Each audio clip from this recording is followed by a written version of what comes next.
Well, because there was a time where I thought in terms of, okay, well, I've been with him for a long time. Other people haven't, let them go up to the front and I'll just stay in the back. And then I realized that I wasn't getting as much out of the seminar being in the back. Yeah, So, it really makes a difference because I'll tell you that some of the so I lived out in LA for almost 10 years, and mm, so I got to be in his regular, like the local group, that class. yeah. And I'm from Baltimore, but when I moved back, now it's been about 8 years ago. The first seminar I went to was at Nick Sikoullis' school in New York, Uh-huh. and it was the first time I saw him in a seminar setting. So, I was homesick in a way because I missed being in his class. Right. And then it was also very surreal to sort of be with other people. Like I felt like, have you ever watched Elf? When Will Ferrell is like in the store and then Santa comes in and he's like with the other kids and he's like, I know him. I know. That's how I felt. And but first, the seminar format was very different, but then I soon learned that like I was in front a lot because I just missed being close to Right. him. I missed his presence. Yeah. But since then, in the years that I'll see him at Jeff Jones's school and Pat Trey's school, and he shares so. I mean, this will be like now a lot of people listening to this may want to be up in the front too, but he shares a lot in between things if you're close to him in the front, Yeah. because he'll be looking at something or he'll be thinking about something, and then he'll be like, "Oh, try it this way," or "What about this?" or "Have you seen this?" or it's easier to ask questions too. So Hmm. I Hmm. also like to be in the front. Yeah, no, what's funny is that you mentioned Nick Sikoullis. So the last time that I was at Nick Sikoulis's seminar, which was quite a number of years ago, that's where it actually happened because we were all staying in the same hotel, so we got picked up at the same time and what have you. So I ended up bringing in his bags. Oh, So I put the bags down, and then I thought, well, why am I going to move from up front to the back? I'm already here. And yeah, that's where I started at Nick Sikoulis' seminar. That's where I started staying up front. yeah. I mean, it makes a just like with any, you learn it from when you're a kid in school that you should sit in the front and ask questions. But when you're a kid or even in college or whatever, you're like, Yeah. well, I don't know. But Well, it really no, does make a big difference. when I was a kid, I was a vagabond. So actually, when the new school year started, nobody picked their seat in the back until I chose mine. Oh, yeah. Yeah, yeah, I was too much of a I was a vagabond, let's just say. Well, if you don't mind, do you mind if we just kind of jump right in and, Yeah, of course. usually with these, with my interviews, sort of the premise for it, it really started because I think probably like yourself, there's so much valuable life lessons that you can get just in a conversation over dinner or just, like impromptu kind of conversations. And a Mhm. lot of these started with, you've been in martial arts longer than I have, but, in the years that we've been training, I'm sure you've had teachers that may have come and gone, or even family. For me, like a big thing was my grandfather who passed away, and he used to tell us all these stories about the Philippines and about Yeah. Sinawali because he's from Pampanga. And when he passed away, I was like, man, I didn't have the foresight or the wisdom as a teenager to have recorded it in some way other than just my memory. And then I had really wanted my very first interview to be with Pamanatahan Chris Sayok. Mhm. And I think we had talked about, I'm almost positive we talked about it. And then, he got sick and I wasn't able to do it. And so, so there's been a couple things like that. So Yeah. really, I'm not extremely structured in my interviews. I really think of it as much Oh, more of join like the club. yeah, it's much more like a sauna. Like I very much like the Yeah. back and forth and like, oh, Yeah. kind of go wherever. So, but you That's mentioned, cool. That's cool yeah, what you just said. That reference that you just made, right? Because who was I talking to? I just said that to somebody else about conversations yeah. and interviews, that it's like some that those exact words I just Yeah. used like 2 days ago. Well, I'm honored to have thought in the same same line of thought. But that's one of the things about look. actually, so Tuesday night, we were trying to remember what one of my former students, what his favorite saying was, and it was either um, that Kali is everything, or everything is Kali, or Kali equals yes. It's one of those three that my student head used to say all the time, Yeah. right? And we we wholly believe that. Yeah. There is so much so, Joey, that I told Sifu Inosanto once that I felt like I was a Jeet Kune Do fraud because so much of Jeet Kune Do made sense to me through the lens of Filipino martial arts. Yeah. You know, Yes, and I I, absolutely see that. For me too. yeah. So I told him, I go, he goes, ah, don't worry about that. He goes, it's fencing. They're both fencing arts. Don't worry about that. But I think that's one of the great things about Guro Inosanto. He in some ways, in his very gentle way, gives us permission to think about things outside of the box. Yeah. And Mm-hmm. as I say that, it seems like, well, of course he would. That's what JKD is, and that's what. But he really,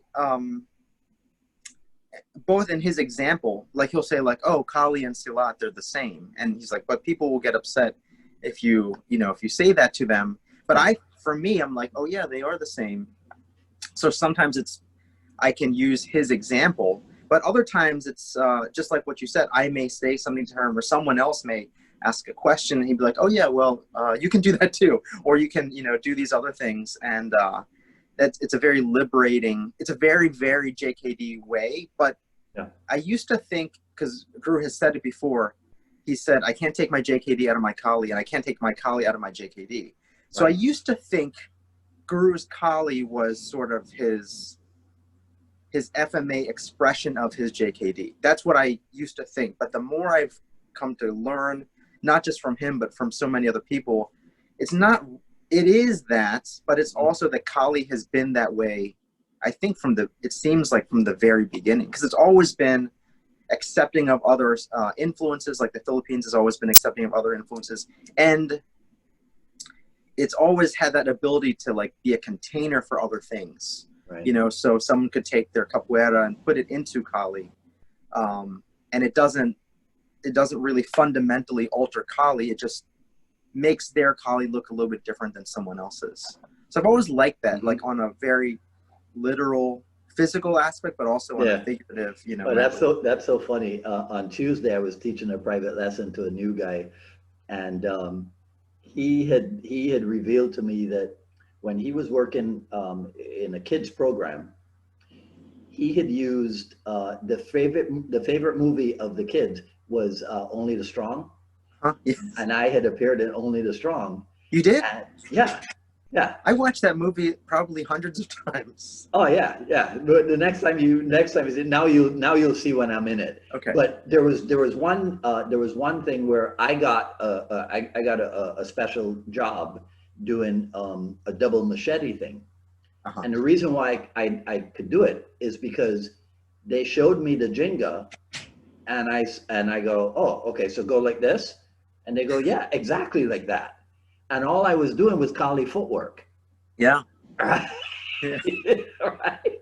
So it the thing you said about capoeira and Kali. I mean, yeah, it fits in with just about anything. We've been on Facebook over the past few days.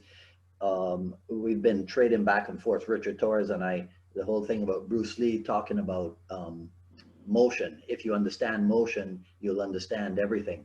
And the first time I heard that, I thought, well, and then of course, there is the controversy over the Kali name and Sifu Inosanto's breakdown of Kamai Hook and Katawan Hook and whatever, right? And whether or not all of that is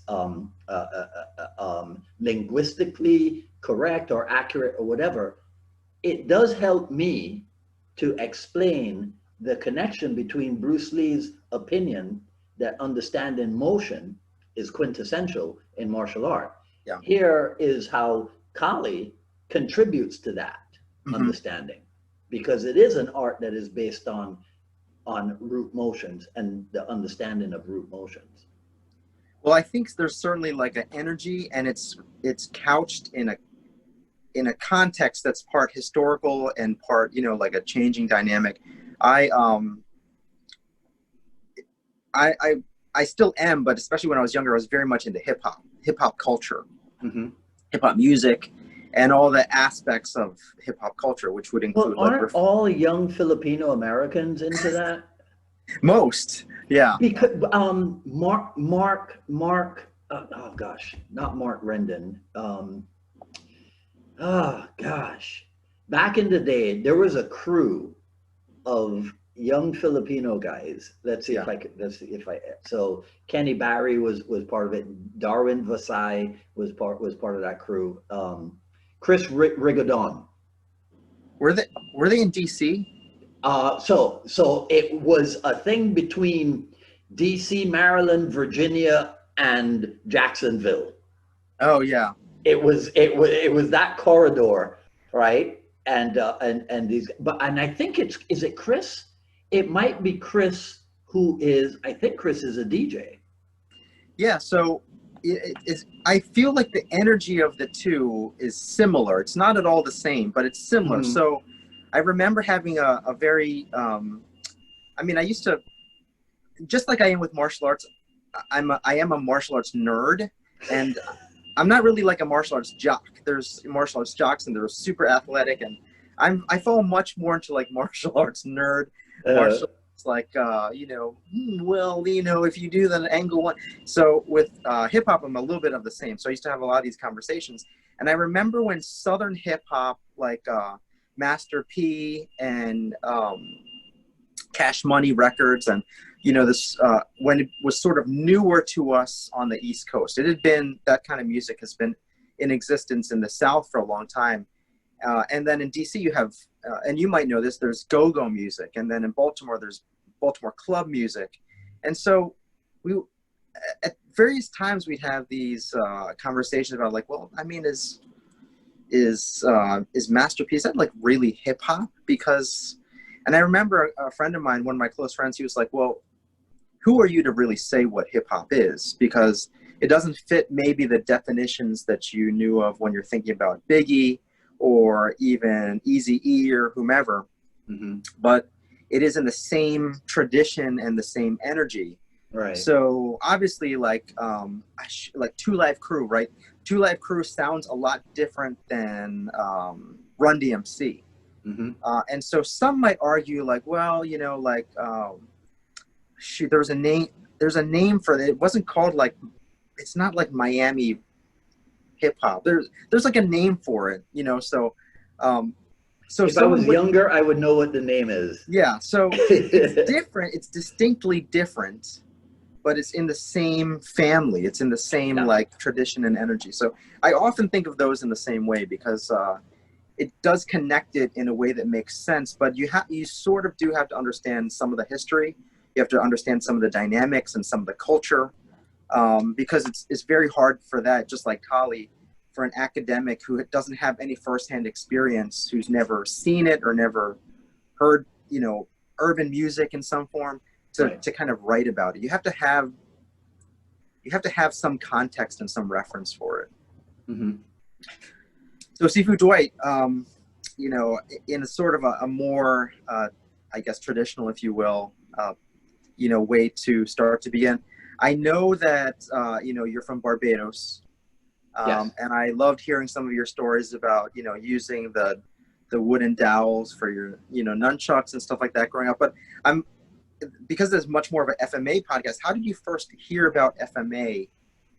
How were you first exposed to it? This is how it happened. Oh my gosh. So this is Fight and Arch, March 1976. And there's an article beyond, let me get the page here, right? So this is the article, right? Okay. Jeet Kune Do, Beyond Bruce Lee and what have you. And at the very end of the article is this. you see Oh that? man. Yeah. So 1976 was the first time that I saw that there was a thing called Filipino stick fighting. Yeah. Now, I couldn't make any sense of it, right? You know, from and to be honest, at that time, I didn't really consider Bruce Lee to be a weapons guy. Yeah. In spite of everything that we had seen in the movies, it still didn't it didn't click, it didn't resonate, right? I should point out to you something about this article. So much so that it wasn't until 7 years later that I realized that this article was also in the same Wow. issue of that magazine. Yeah, right. So 7 years later, in 1983, this magazine became even more important to me. I love Right. that. That's Yeah, amazing. yeah. So my um, not introduction, because I was into JKD before that, but my introduction to Filipino martial arts definitely came through Inosanto and through JKD. So in '83, when I went out to California for the first time, he was on the roster teaching Filipino Kali. But that didn't bother me because I went for the man. Sure. Yeah. So whatever Dan Inosanto was doing was fine with me. I didn't care. You know, I never even stopped to think, oh, wait, it says Kali. It doesn't say Jeet Kune Do. I didn't care. It was Dan Yeah. Inosanto, you know? That's how I was when I first moved out to LA at the academy that was on Manchester, and the Kali class. There was a beginning Kali class that Guru Victor taught on Fridays, but the Tuesday Thursday nights one was the advanced Kali, and you had to be promoted into that class. And Ah, I had done some Doce Pares and I'd done some Sayok even before moving out there. So, I had an ego and I was like, I mean, sucks that I can't just go in. But I remember asking, there was a lady named Irene that used to work at the desk. I was like, well, what does Guru teach? And she's like, he teaches the Silat class. And all I knew of Silat was in the early UFCs, they used to have this little segment in the beginning. Because I used to get the videotapes because mhm. I didn't have pay-per-view. I didn't have access to that. And I remember, I'm almost positive it was like Steve Tarani doing some like very low, like a Harimau kind of looking Silat, Yeah, with the much more of a Silat uniform or Silat, right. apparel. Hmm. And I just remember like, I'm not so interested in Silat. It looks so weird. But whatever Guru is teaching, fine. Yeah, I'll just do that. yeah. And it was great. I ended up loving it. But the other side of it is you showing that magazine. I feel like that's, especially in martial arts, and for that matter, also in rap. Magazines back in the day were like, like the pictures and just something to hold, and you'd Yeah, go somewhere to go get it. It was such yeah. a major source, a very This palpably this different source than the internet. this is the original YouTube. Yes, absolutely. Right? Yeah. Yeah. I mean, we would not have survived without Black Belt, Karate Illustrated, Oriental Fighting Arts, all those things. There's no way, and the word would not have spread. I Yes. mean, yeah, we did get the kung fu films out of Hong Kong, but the magazines supplemented that and further informed, because I mean, you watch a movie, okay, but now if you want to find out about the actors, where do you go? Yeah. Right? The magazines would do that. I mean, even Yeah. one of my, they're in storage somewhere, but among my most prized historical magazine possessions are 3 issues of something from China called Real Kung Fu. Right? I mean, because if you were a kung fu freak, a kung fu nerd like I was, everything that you could get your hands on Yeah. was important. So yeah, Real Kung Fu Yeah. magazine. There was that whole search. I used to be a DJ too. The whole search of you'd have to go places and try to find. I just remember going up to New York, Chinatown, and like Hmm. there's this one like Chinese martial arts supply store or something, Hmm. martial arts supply store they have like books on the walls and videotapes in the case and like CDs of some, you know, some like Asian or Chinese music and, Yeah. you know, books about internal arts and stuff. And so, you know, or even at just the bookstore at the mall, like you'd go through and try to find this and you check every time and see if there's something new. And there's something exciting about that, that now I will tell you, especially because of COVID, there's so much information available online. I love it. It's Yeah. like, it's like an orgy of information. Sometimes you can overdose on it though, Yeah. right? Yeah. You know, It's just, sometimes. it ends up being like too much. And I think for Yeah. people that maybe like yourself and I that have always sought out information. So I still have like a hunger. I still want to get it because that's how I grew up. Now there's just so much. I mean, it's like a buffet and Mhm. I will see so many things and then it doesn't, in some ways it doesn't really stick because I see a million extremely cool examples of, you know, FMA or something else. And then Right. I think the other thing is I don't have it tangibly and physically where I have specific magazines just like that when I'm like, oh, I remember in this magazine there's an article about this and I know what the cover looks like and it's on my shelf here or it's in, you know, in my room at my parents' house, you know what I mean? Mhm. And with the internet, it doesn't have, you know, some of that stuff. So Yeah. that's very cool. Yeah. I'm looking here at as you talked about that. I'm looking at on one of my external hard drives. I have a thing called the martial arts folder. Uh-huh. Right? So then it's broken down. There's a Jeet Kune Do folder, a Kali folder, a Muay Thai folder, a Wing Chun folder, a Penjak Silat folder, a Jiu Jitsu folder, right? There's an Aikido folder, a Bill Wallace folder, a Kung Gosh. Fu magazine folder, Oh man. right? Masters magazine. Then there's a separate folder for the Way of the Warrior documentary, Mm-hmm. right? But this is so I have an old laptop that it suffered the blue screen death, Oh yeah. right? And then I have another external hard drive, which was my main external hard drive that fell off the table. And so that Oh, my one, gosh. yeah, at some point I got to spend like $2,000 to repair that one. Yeah, yeah. Right? I've had that happen before too, and it's Yeah. So to a certain degree, I'm rebuilding. So then inside the Jeet Kune Do folder, there's a Bruce Lee folder, Inosanto, Chris Kent, Cass Magda, Burt Richardson, gosh. Taki Kimura, Billy Brown, Bob Baker, Bob Breen, Bob Bremer, Damon Carroll, Dan Locke, Daniel Sullivan, Del Pollard. It's all alphabetical, and Yeah. it's just almost there are people here. I don't even remember why I started this. It's connected to my podcast, but it's Yeah. not identical. Like Yeah. the podcasts are not even on this hard drive. The podcasts are on a completely different hard drive. Yes. But yeah.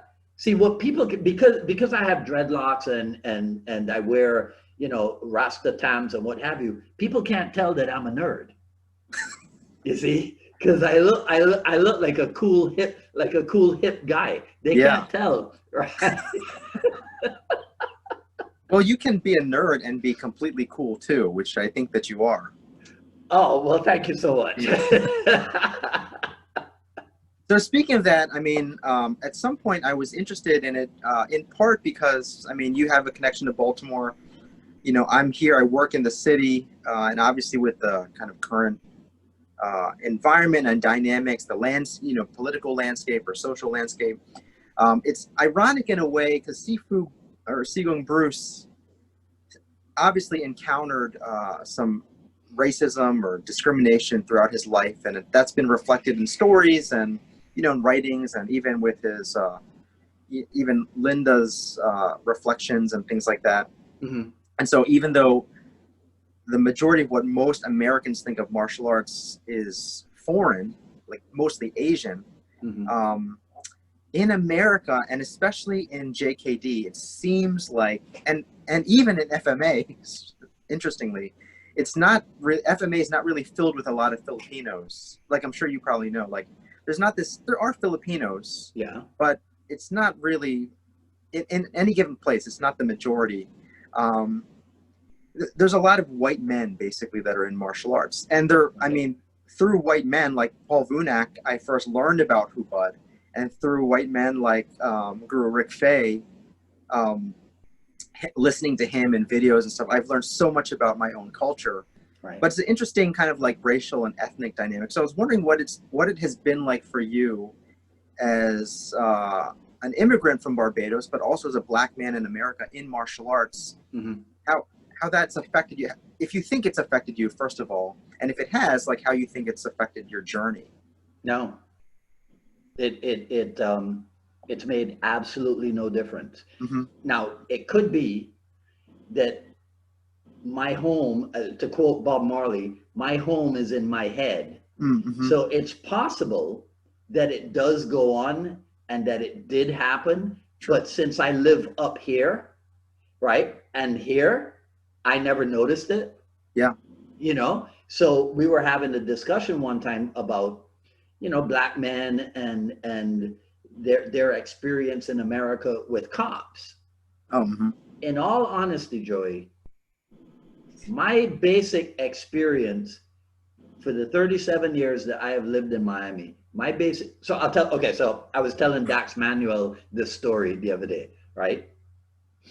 1989, Miami Beach.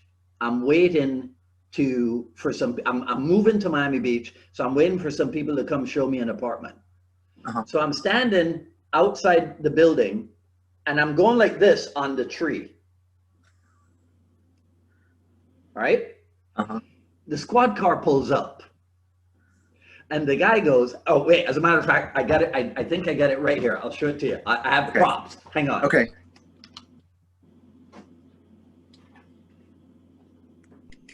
Yep. Happens to be right here. Okay. So the squad car pulls up and the officer says, what are you doing? I go, what do you mean, what am I doing? He goes, I'm waiting for these people to come show me an apartment. He says, oh, well, we got a call that somebody's down here making hand signals. Right? And I'm like, what?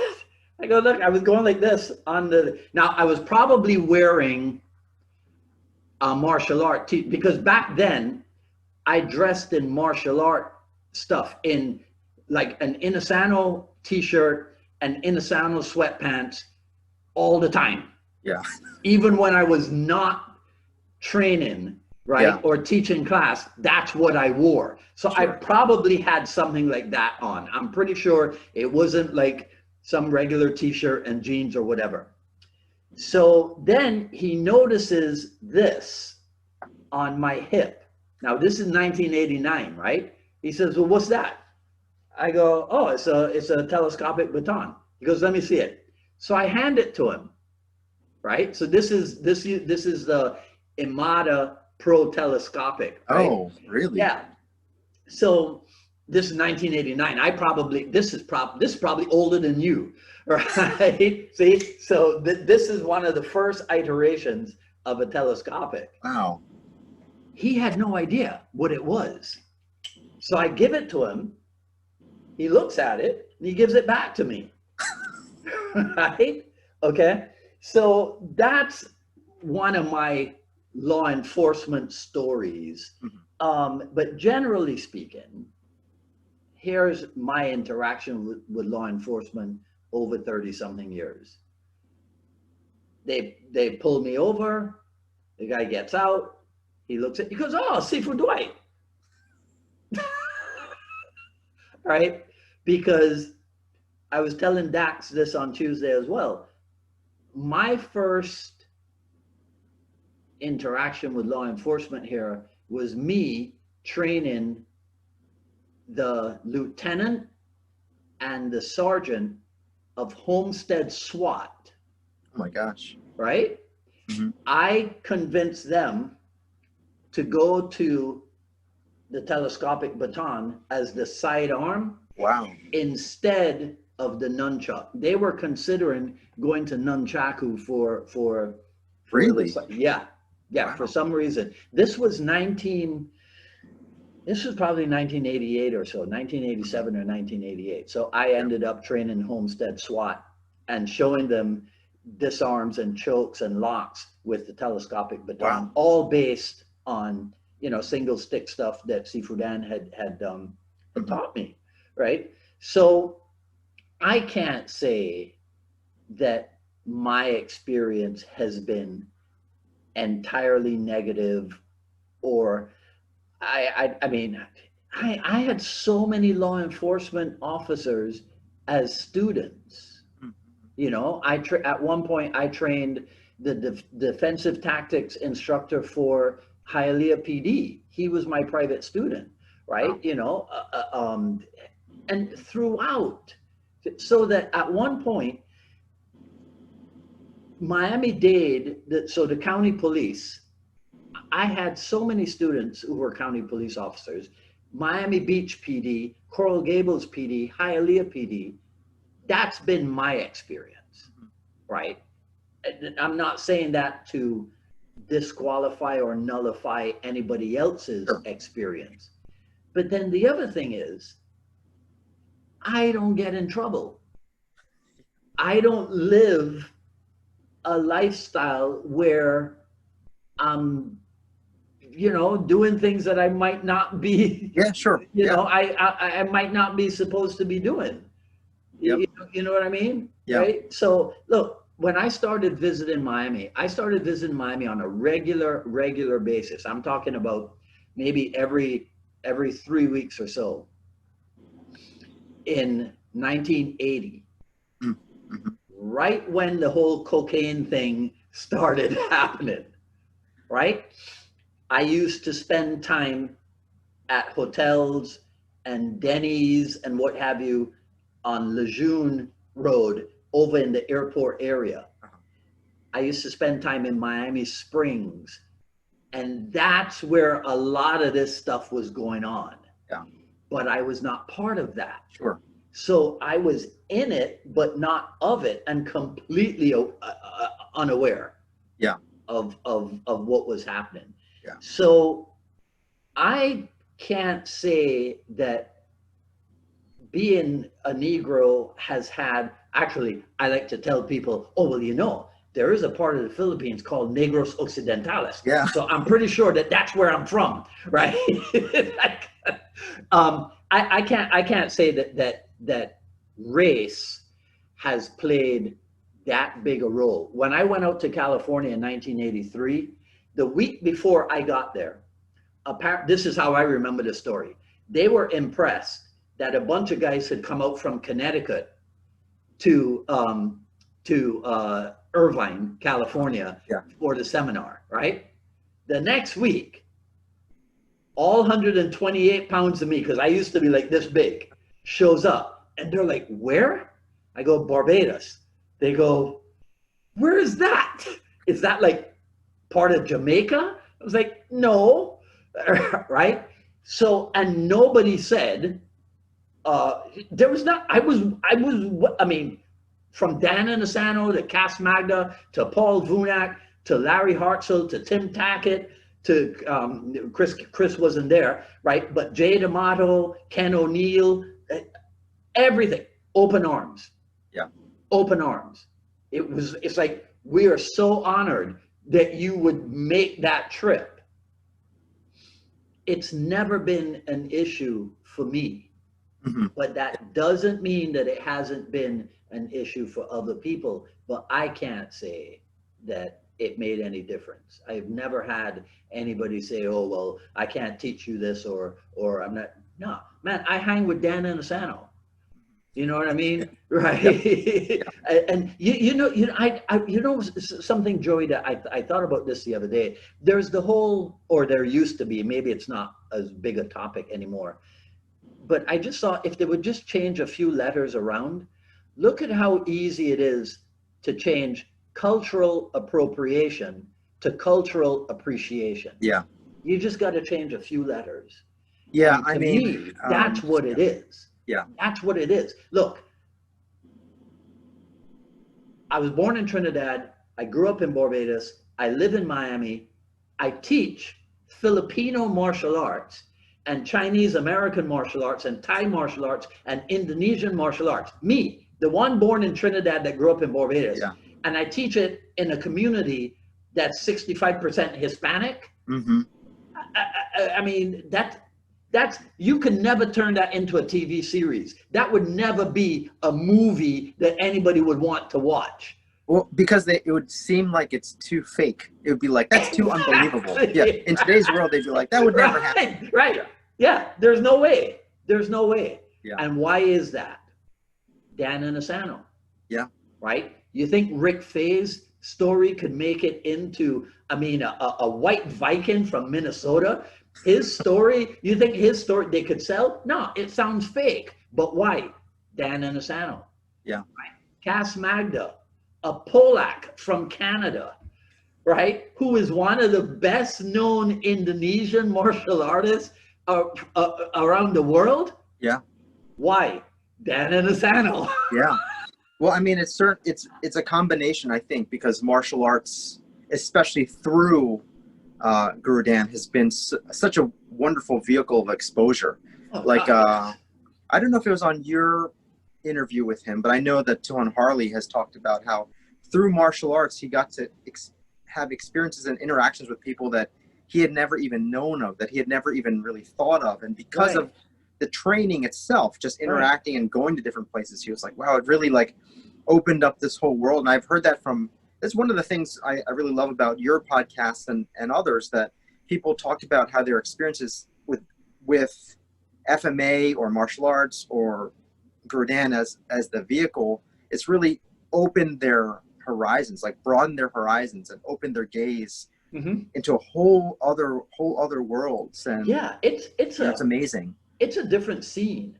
It is a completely different scene. Yeah. Because see, growing up in Barbados, the biggest martial arts school there was the Shotokan Karate School. Mm-hmm.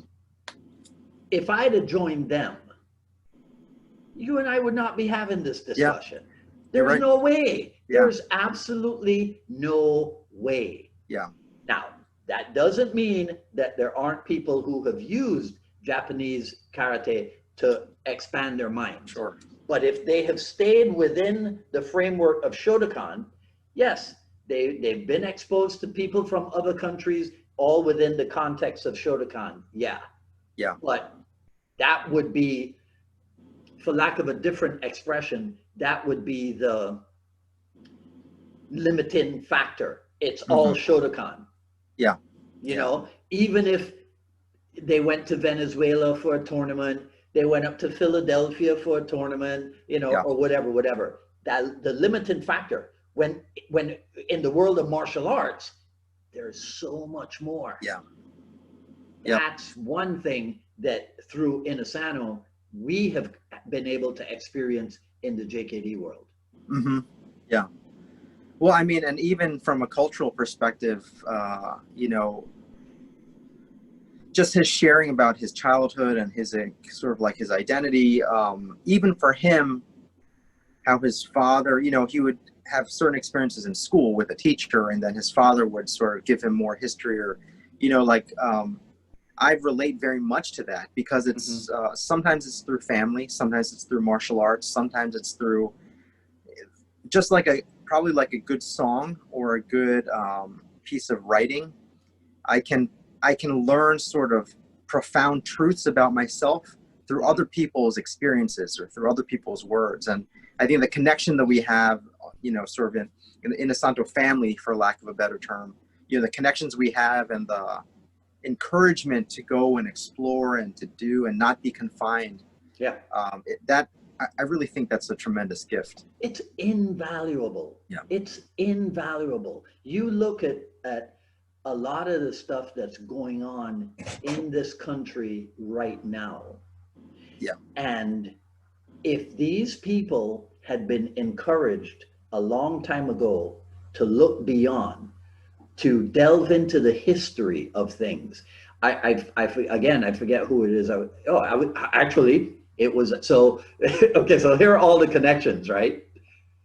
About 3, maybe 4 months ago, I started conducting a monthly Zoom call with my siblings from Baltimore. Oh, awesome.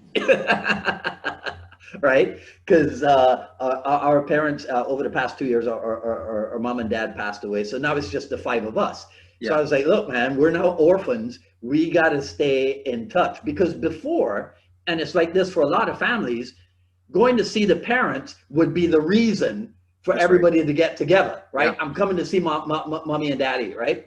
Yeah. Well, now mommy and daddy are gone. So now the only reason to come to Baltimore is to stay close to you guys. Yeah. Right? So COVID doesn't allow me to travel. So I started using Zoom, Yeah. right? So every month we get together. And then we have a thing where this started like in June or so. So my birthday is in June. Then I have a sister whose birthday is July, a brother in August. We skipped September. Our parents used to be October, another brother in November, Wow. and a sister in December. So we have a reason, right? Yeah. A birthday call every month to get on, to get on Zoom and communicate with each other. But so I was talking to them and they asked me about the whole Bruce Lee thing because, they saw, they were forced to grow up with Bruce Lee because of their idiot younger brother, right? Yeah. So they asked me about it and I said, well, look, here's what Bruce Lee did. I was attracted to Bruce Lee because of the concept of truth, the search for truth in martial art. Yeah. But the philosophy of Jeet Kune Do expanded that into the search for truth in all things in which I am interested. Yeah. And a Amazing. major part of that truth, so this was a theory that I formulated for my life and when I talk to my students and what have you. I go, look, okay, if you want to understand an aspect of why things are the way they are today, here's what you ask. Here's the question. What came before? And you keep going backwards and backwards and backwards with that question. What came before? Yeah. What came before? What came before? So if now you're concerned about politics in the United States of America, cultural, whatever, ask yourself, what came before? And just keep going back. Yeah. And I think that ultimately, more and more people, when they do that, you end up at Pierre Berton's interview of Bruce Lee, where Bruce Lee says, under the heavens is just one family. Yeah. But it's it takes effort. It takes effort to go, and it's very easy to. That's why we're not normal, Joey. Yeah. You see? Yeah. That's why we're not normal. Nobody that does what we do, right? And what our colleagues do. Yeah. And Dan Inosanto has been doing it literally, all his life. We're not normal. Yeah, you're right. You see? Especially in today's context. Yeah. Absolutely. Right? But I'm going to tell you, I prefer being a member of this club than anything else that's out there. Oh, yeah. Yeah. Oh, for sure. So, for sure. How did your siblings end up here in Baltimore?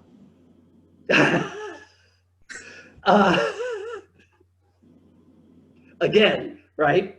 It's quite like how I ended up teaching multicultural martial arts, right? Yeah. So we're originally the families from Trinidad.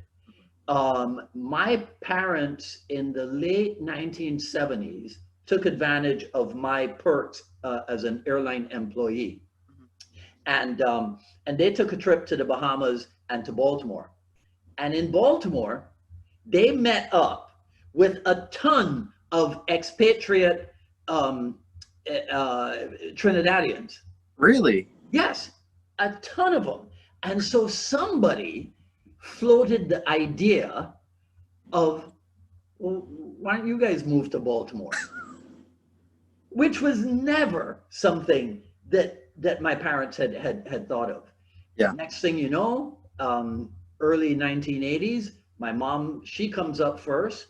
My big sister comes up with her so that she's not here by herself. My big sister took a scholarship from the Barbados government to go to college, right, in Baltimore. So she's there. I was in the airline industry, so I was already going back and forth between the mainland and Yeah. Barbados. So we knew that as soon as she was legal and she could file, we knew I was moving, Yeah. right? When all of that happened, my dad moved and I came right behind him. But I'm embarrassed to tell you this. My first trip to Baltimore was December of 1982. Uh-huh. It was cold, black, and ugly, right? And I'm a carabiner, Yeah. right? So I was like, I can't do this. Yeah. But Miami was completely different, Yeah. right? Miami was completely different. So I didn't, I loved Baltimore because my family was there, but I never fell in love with it, Yeah. you know, whereas Miami was more my speed. I did flirt with the idea of moving to LA. I did, Hmm.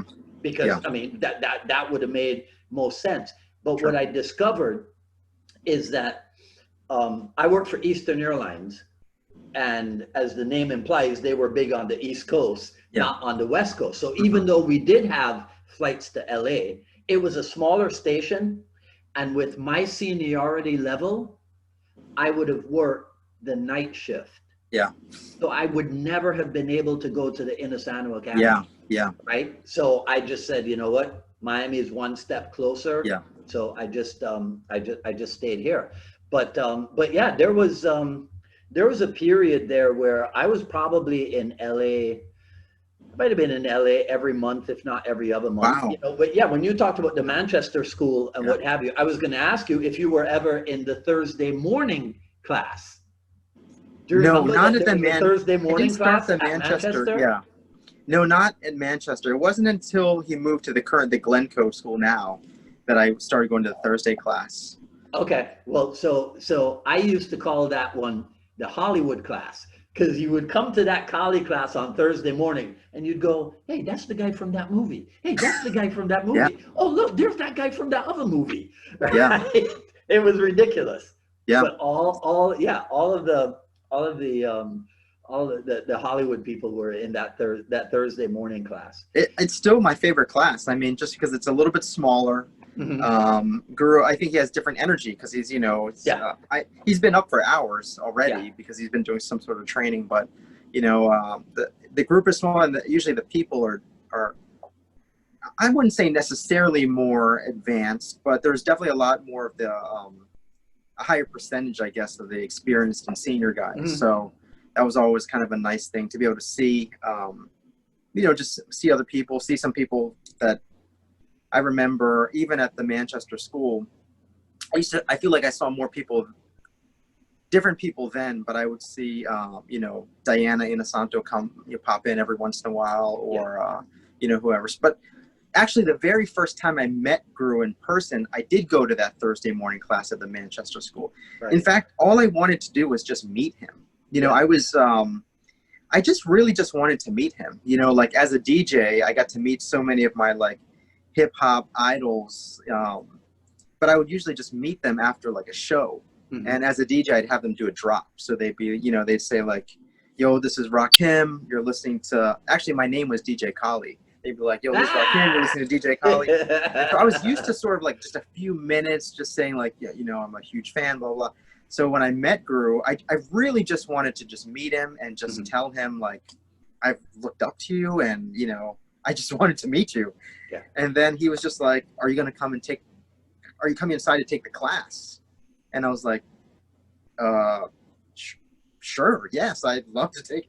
And then, so it wasn't until he actually just sort of invited me in. I was like, And you said you had trained in Doce Paris before that? yeah. So in Maryland, the Patalinghug family was there seems like there were certain Filipino families up and down the East Coast that did a lot to try to promote FMA in the area.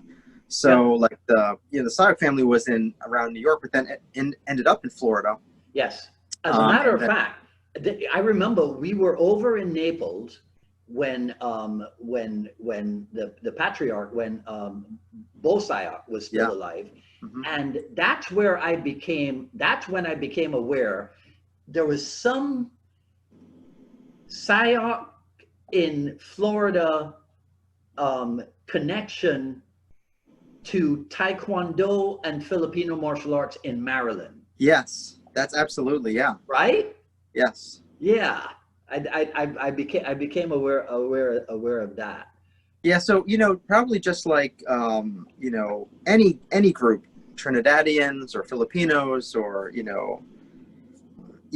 Cubans, there's little pockets of groups where people are like, hey, you should move here, and my parents certainly didn't know of Baltimore, but there's my dad's a physician, and so at the time in the 70s, there was a lot of hospitals um, making these offers to like Filipino residents and stuff like that. So so in the same way, there's a small but vibrant Filipino community here in Yes, Maryland, and the yes, Padalinghug family had been connected, but the Padalinghug kids, who would be my teachers in Taekwondo, they would tell me stories about they used to have this crazy teacher in Filipino martial arts that used to make them do stuff, and through the years I know that his name was Master Chris, and Master Chris would have him do this, and then much later on, I was like, that is Chris Sayok, and but there's so many connections, because there was other families that and groups that did a lot, like in New York. There's a big group in New York, and there's like in New Jersey, and then mhm, I didn't know till very recently, talking to Tuhon Ray,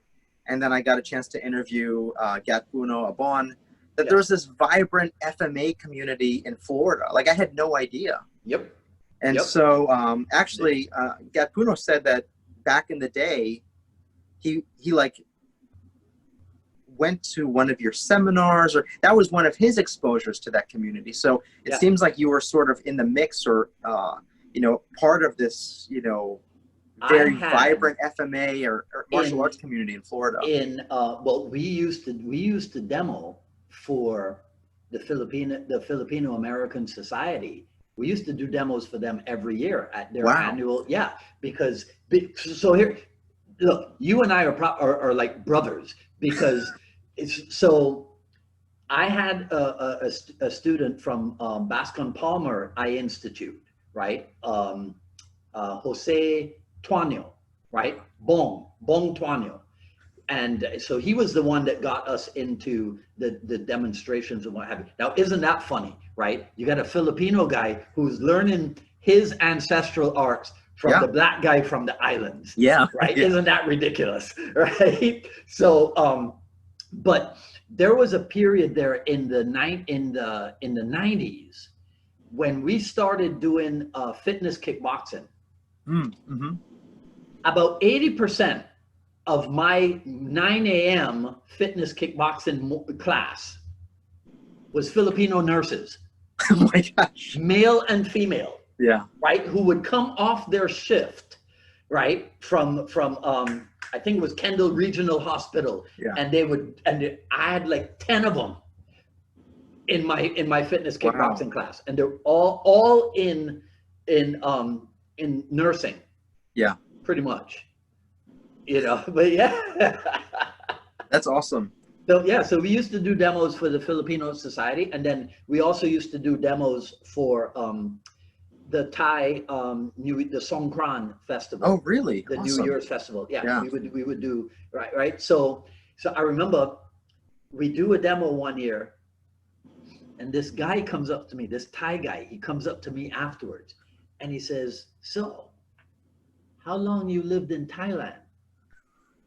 All right, and I'm like, because I remember Ajahn Chai saying that it's a compliment Yeah. if they think that you look Thai, Oh, right? yeah. So Yeah. when he comes to me and he says, "Oh, so how long you live in Thailand?" I was like, "Yes, yes." Yeah. Yeah. Definitely that would be a compliment. Instead of him thinking like, who is this person that's trying Right, to, right. do some, So burden. exactly. See, so it goes back to the question you asked me about my black experience. Yeah. This is the kind of thing that has happened to me. Yeah. acceptance by the Filipino community, acceptance by the Thai community. My school, where I had my big school for 20 something years, was literally next door to a Thai restaurant. Okay. They used to, when we would play the Thai music during the Muay Thai class, Yeah. they would come out and they would poke their heads in the door. They Yeah. loved it. Wow. They loved it. Wednesdays, it was a tradition. Before we moved to that location, when we were at our first location, Wednesdays was a tradition where we had lunch at the Thai restaurant. We became such good friends with those people. They would close in the summer, go home to Thailand. When they would come back with gifts for us. Oh man. Yeah, right? Why? Because they appreciated the fact that we were somewhat invested in their culture. Yes. You see, Yeah. that's the thing. Um, we then at one point we became. This was not this wasn't martial art related, but it's just to give you an idea of the community that I grew up in here in Miami. We used to go to lunch, other than Wednesdays, at this Indian restaurant. Okay, to the point where, so so it's a tradition here. I don't know if it's a tradition elsewhere, but they would close lunch for lunch like at 2:30, 3 p.m. and take a break until 5, where they would reopen for dinner. Mm-hmm. So if we were running late, we would call them and they would leave the front door open and they would leave the burners under the buffet, Oh my and we gosh. could go in and serve, and they would be sleeping on the floor in the back, and we could make our own change and what have you. Oh my God. That's been my cultural exchange experience over almost 40 years here in Miami. Well, I do think, my mouth is watering, by the way, because I'm thinking about the Indian food. I'm thinking about pad thai. I'm also thinking about one of my best friends in my life got married he lives in Miami, like Miami Beach, and he got married, I guess, a little bit over a year ago. And I had some of the best Cuban food I've had, But anyway, but I definitely think that spirit of kind of openness and giving, and again, that's sort of I really do. I mean, Guru, for me and for you, it's been a wonderful example for Guru to demonstrate that, not just of his time and energy and martial arts techniques, but just the model that he gives to us. Yes. But I have found that, especially in martial arts, but in all aspects, when you really do have that spirit of, I'm also a Christian, but in that spirit of giving, as opposed to sort of closing in and keeping the walls up, what you put out there, it does come back. In many multiple ways. So it's I mean, wonderful. look, he never asked. Because he never imposes anything on any of his students, so he never asked me. But I have always considered myself to be his representative. Mm-hmm. So even when I do the podcast, I consider I'm one of the things that I'm trying to put out to people there is, this is what a Dan Inosanto student is like. Yes. You know what I mean? To be as good a representative of him and his mentality as I can be. Yes. So when people go, "Oh, I really like your show, Dwight, you're so open-minded," Inosanto, that's the reason. That's why, you know. And that's very clear. I think that through efforts like yourself and a lot of other people more recently, I think because of the way that people think of martial arts, they want to know about, well, what is the like Inosanto blend, for example, of FMA? Like, what techniques does it consist of? But that really what it is, at least in my opinion, and what I really think it is less about the ingredients of the composition, but much more about the spirit of inquisitive, just genuineness and experimentation. And I really think that that's what it is. And so that's one of the things I really love about your podcasts and your posts on Quora and things like that, just because I think you really you see that stuff? I really, I'm able to take in a lot of Oh information. man, So, I'm gonna have to start behaving myself on Quora because I always thought nobody even knows what Quora is. Nobody's gonna know, that I do stuff over there or whatever, right? So sometimes when I'm over there, like somebody will ask a really dumb question, and I'll just give like the most curt response that I yeah, can, right? The martial arts stuff, I tend to elaborate on that. But yeah. somehow I fell into, now people are asking questions about life and psychology and whatever, and I'm like, there's nothing in my Quora profile that says send me those questions, right? But I was just looking because they sent me a notification about another upvote. My answer to the question, how strong was Bruce Lee, Yeah. has been upvoted like 9,000 Oh my times, gosh. Wow. That's, I mean, right? I think it has like 250,000 views or something. wow. Yeah, right. There, Very there, impressive. there's that one. So my two most popular questions on Quora is how strong was Bruce Lee, and then the other one has to do with the martial arts styles used in John Wick. Oh yeah. Yeah, I think those are like Yeah. the two most popular. And I just do you know Arnold Filomeno in No, I in don't think, no, Georgia? No? I don't think so. Okay, you got to talk to him. You should Okay. you should get him on the podcast, right? So Arnold just sent me the Scott Adkins has a podcast called uh, uh, The Art of Action.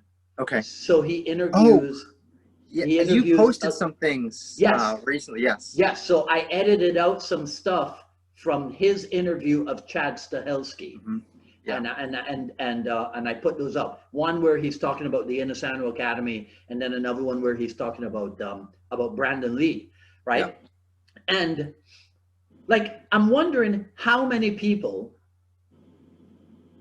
that will hear Chad Stahelski talk about that, and how many of them will make the connection and go, "My gosh, Bruce Lee is still alive in Hollywood."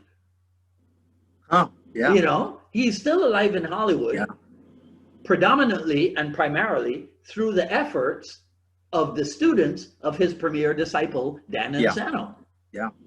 I mean, I didn't even know what the Mandalorian is. That Yeah. is that what? Yeah. Yes. I don't know anything about that stuff, Yeah. right? But and then so when I saw that clip from the armor and what have you, I mean, so tonight I'm gonna rip off what I learned from you. And what's the young lady's name? Lauren Mary Kim. Okay, so I'm gonna rip off what I got from you and her to make myself look cool in front of my nerd students tonight, right? And I'll tell them, oh, I know about the armorer from Yeah. Mandalorian and what. Yeah. So how did the I really am a huge fan of your podcast, and I appreciate that. I try, because I respect your podcast and others, Dean Franco, and and before that there was FMA Talk Lives had a lot of stuff, but I've learned so much about people that I've looked up to that I didn't know, details about their lives or their history or insights, and you have very genuine conversations. How did that start, and like what propelled you to start that on your The side? podcast thing? Yeah. I just fell into that, man.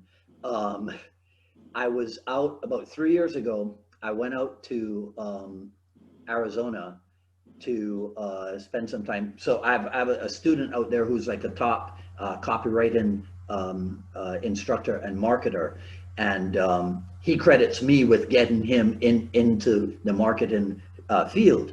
And so he was the one that actually started the I Love Jeet Kune Do Facebook page. And so I went out to Arizona to film what we call the Quick Skill series. And it was around that time he says, well, why don't we just turn the camera on and I just interview you? Okay, right? So we did that. And then there's a YouTube guy, Steven Crowder. He did this ridiculous thing about Bruce Lee. And one day I will meet him and I will ask him why he did it, because he's a relatively smart guy, but he did a really stupid thing about Bruce Lee. Long story short, saying stuff like Bruce Lee was weak as a kitten, and yeah, right, and all this stuff. Yeah. Okay. So we did a rebuttal of what he had put up. We didn't know what we were doing. I mean, I think Facebook Live had just become a thing, right? So that's what happened. So if you go back to, if you go to the YouTube channel for the I Love Jeet Kune Do broadcast, I think episode number 1 is like a 2-hour thing of just Carlos and me. Right? And so that's how it started. And you know what it's like, Joey? It's kind of like for Dan Inosanto's 70th birthday, I had this idea. I was into the marketing and what have you, and this Johann Mock had written a book, but the way he wrote the book was he asked a bunch of his colleagues in the copywriting industry to submit a chapter. So he's the author of the book, but he only did 1 chapter, and his friends did all the others. So I thought, let me do something like that for Dan Inosanto's 70th birthday. I'll ask all my colleagues, I'll email them, and what I want them to do is to tell the story of how they started to train under and eventually become certified by Dan Inosanto. What do you think is the most important lesson that you've learned from him? And then what's your favorite Inosanto anecdote? And I had intended to have them email me the stuff. I would print out the email, put it in an envelope, and mail it to him and go, hey, look, read this stuff as a big birthday card.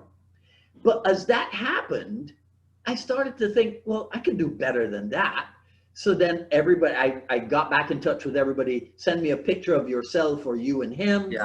Then I rewrote everybody's email, right? And turned it into an 80-page book. Wow. And flew out to LA to give it to him. Oh my gosh. Yeah, literally, right? So the flight here leaves like at like around 3 p.m. or 5 p.m. or whatever. Right, so you get into LA in at let's see, like 6 p.m. or something. So I go over to the academy. The return flight leaves at 11. Oh my gosh! So literally, right?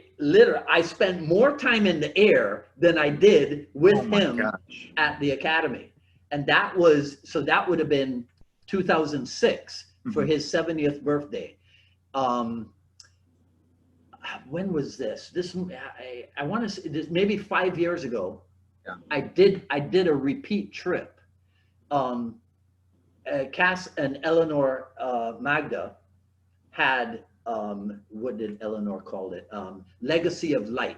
They had this special event at their school, and they had invited Sifu Dan to come over to Reseda for it, and then Cass got in touch with me. So in my world, if Cass Magda calls and says, Dwight, we're having an event at the school and Sifu Dan is coming, you go.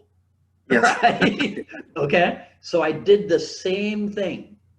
Flew out, took Super Shuttle to Reseda from LAX, right? Hung out, and then Sifu Dan and Nino Pila drove me back to the airport, and I flew home. Oh my God. Right? But that's how it works. Yeah.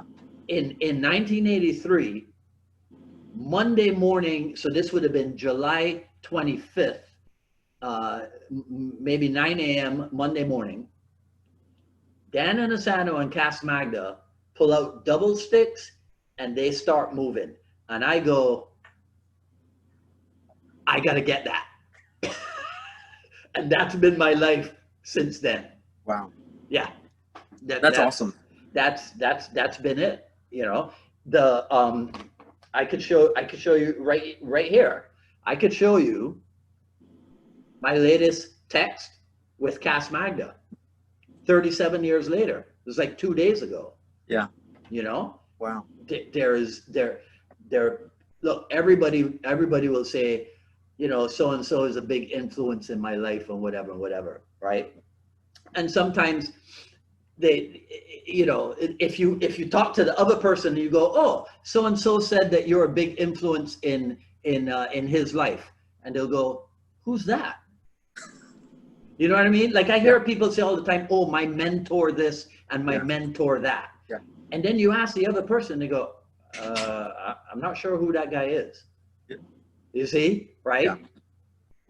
I don't, that's not, Cass and I have been, you know, I tell people all the time, I go that Cass is special to me because he literally spent time at the feet of Dan Inosanto. You know, literally, he spent time at the feet of Dan Inosanto. And so they're just certain people that, well, I'll confess this to you, right? Cass calls me to complain about the stuff that he sees online. Oh, I cannot. I have such a low tolerance for the stuff online. I will. He does too, right? So because I'm on the internet twice a week, right? He has now assigned me the responsibility for any nonsense that gets put up online. He's like, Dwight, what is this? You got to do something about this. I'm like, what is not my job? Yeah. Yeah, it really is a different world in that way where it is. You know, it's what it is. It's direct access. People don't even have to take the effort to speak. It's just whatever is in their mind, impulse in their mind, and it just can come out and broadcast. And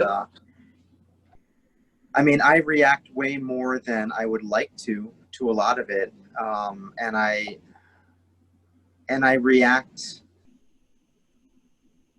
probably like any student. I'll react if I feel like a teacher, especially, you know, Guro Inosanto has been slighted, or, you know, and I don't know. It is really it is a different world. That is the one thing where I will become a little bit combative if you're saying stuff about him that you know, it's like he doesn't need me to defend him or what have you, but really think about it.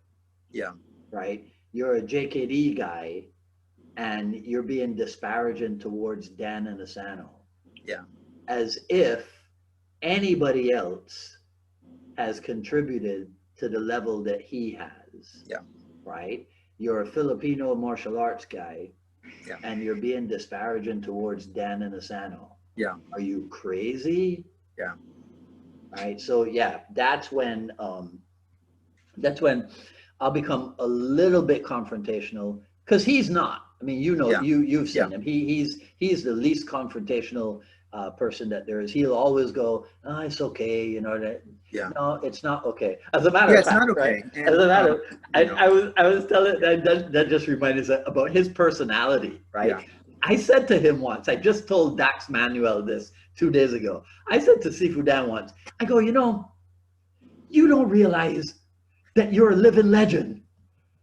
And he's like, oh, Dwight, come on. I was like, so one time we're at Miami International. He's flown in for the weekend seminar, right? So we're in baggage claim. And, you know, I always keep an eye out and what have you, because Simo Paula has always, I've always been like, there was a time in New York where Burt Richardson and I were assigned bodyguard duties for Dan Inosanto. Yeah. Right. Mm-hmm. So whenever he's around, I just kind of assume that role. So I'm keeping an eye on the crowd, and I see this kid I see this kid, when the kid looks at Sifu Dan and recognizes I can tell he recognizes who he is, right? So the kid walks over. He stays a respectful distance away, Yeah. right? And he yells out, Dan Inosanto, us! And he bows and he walks off. Right? And Sifu Dan is like, what? I go, living legend. Yeah. Right? He doesn't get it. He just doesn't get it. Well, I mean, especially when other living legends are coming to the academy or seeing him at a seminar to pay their respects or to say hello. Yeah. I mean, come on, right? Yeah. Come But, you know, on. Sifu, I really appreciate you being out there, you know, protecting him in that way. Again, not because he needs it, but, you know, you're someone that has a lot of history and knowledge. And so your approach to it, I mean, I can tell when you, you know, when you're responding to something, and I think your intent is to know, for everyone to know that you're responding to something. But I also really appreciate that, like, you actually know what the heck you're talking about, because there's an amazing amount of people that, yes. It's really an interesting thing. Like, they seem like they must feel like they know so much about JKD or Guru Dan because they bought the Dao Jeet Kune Do at the bookstore, you know, and that's fine, that's okay. But like, you know, like it's nice that you can come back with some authority in what you're talking about, with some substance. Right. I mean, with that, you know, so thank God for Eastern Airlines, because Eastern Airlines afforded me to have that relationship with him, you know. So people go, oh, you train under Inosanto. Yeah. So I am seminar trained. I am private lesson trained. Yeah. I am Inosanto Academy trained. Yeah. I am Inosanto living room trained, right? You know, all those things. But if I don't know for a fact what it is that the discussion is, thank God I have people like Bert Richardson, like Chris Kent, like Cass Magda, and others, right? But they're the guys that I turn to more often than not. And I go, hey, can you verify such and such for me? Mm-hmm. You know, and then I can come back and say what it is that I have to say, right? Because again, I think my opinion is that Dan Inosanto would love for there to be more unity in the Jeet Kune Do world, right? But I mean, he's 84 years old. It's not time for him to try to right. So I do what I can, right, to bring that about. And I didn't realize it because I didn't think of it consciously, but then it did hit me that I'm a concepts guy, as they would label me, but I have some of the best conversations with original guys. Yeah. You see? And that's because I know that Dan Inosanto would do the same thing. Yeah.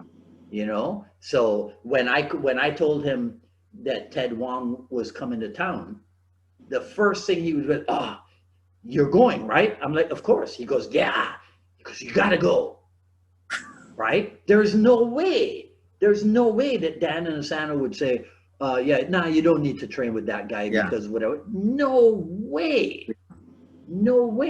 I mean, have you seen online Samuel Kwok, the Wing Chun guy? Have you seen video of that? Yeah, I think I have. The Wing Chun guy at the Inosanto Academy, and he's showing Sifu Dan stuff and what have you, right? And I'm looking at it and I'm thinking, okay, that's good, that's fine. Dan Inosanto has trained Wing Chun with 8 different people. Yeah. Okay, right? But still, Samuel Kwok will come to town. He won't blow him off. He'll entertain him. Yeah. Well, the other thing is I've seen, you know, when he's had instructors come to the school, I remember very clearly Grandmaster Ramiro Estelia. He was over there doing, like, it was, I don't know if it was a seminar or just he was just teaching for one of the night classes. And he was showing like his numbering system or his lines or something. And I happened to look over, and Guru Dan was sitting pretty close to me. He was just sitting on the floor, and his face was, he was a mix of, he was so intently interested. Yes. And he truly was happy. Like, it was like watching any of us as youngsters, like really like be just in awe, and just, Yeah. and it was very apparent at that time, like he just loves martial arts. There's no ego in this. Right. Because there's been times where, I've heard like, oh, Guru's doing this, or he's training. And I'd be thinking like, why is he doing that? I mean, but he's done this. But really for him, he says it, and it's true. He really just loves it all. Yeah, I think he's intent on filling up every space in his brain. He wants there to be he doesn't want there to be any room in left in his brain. Yeah. And it's amazing. It's amazing. Kat, one of the things that I love most about talking with Cass is that Cass was there. Cass was there 5 years, if I remember correctly, 5 years nonstop, 16 hours a day for 5 years. And we refer to that period of about 1982, 83, for about 10 years. We call that Inosanto on fire. Yeah, I've heard that. Yeah. Right? So we were there during that time. And so Cass is able to give me perspective on Inosanto the man, right? That you can get part of it from just being in his company. Mm-hmm. But like during class and what have you. Yeah. But I'll give you an example.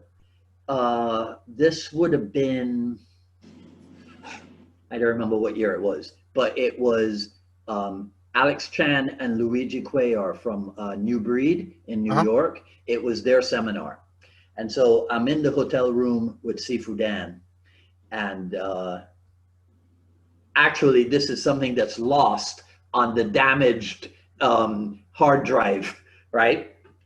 I got to interview him. It wasn't going to be published or anything, but I got to interview and I got to record it. And I said to him, I go, so really all of this is about showing people how the world is a smaller place, right? He goes, yeah. He goes, it's always been about racial unity. I go, okay, thank you. That's been it. Yeah. That's been it.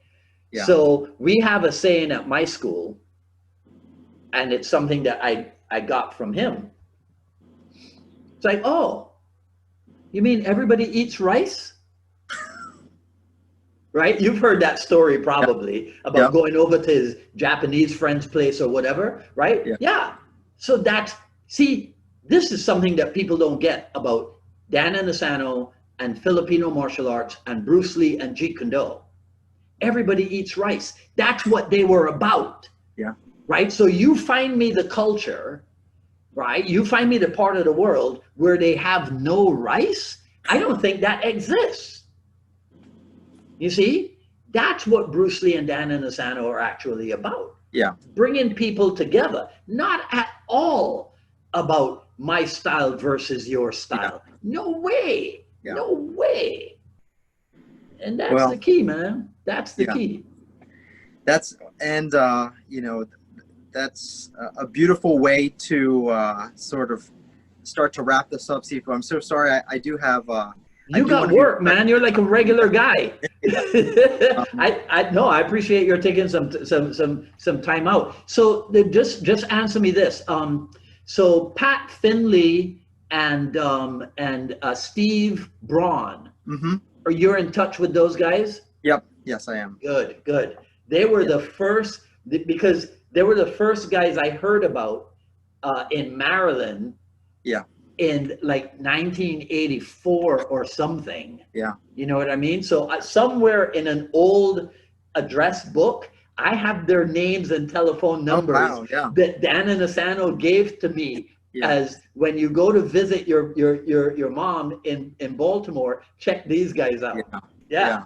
Yeah. Yeah. So, you know, it really has been a pleasure, Sifu, to talk to you this morning. Oh, mine too. You Mine know, too, man. I love the fact that you put out so much material. You know, I'd love to continue our conversation, or if I'm down there in Miami, you know, I'd Oh, love for to, sure, you know, for sure. visit. Yeah, and when this COVID thing is, and I can start traveling, I'll get Yeah. in touch with you before I head on up Yeah.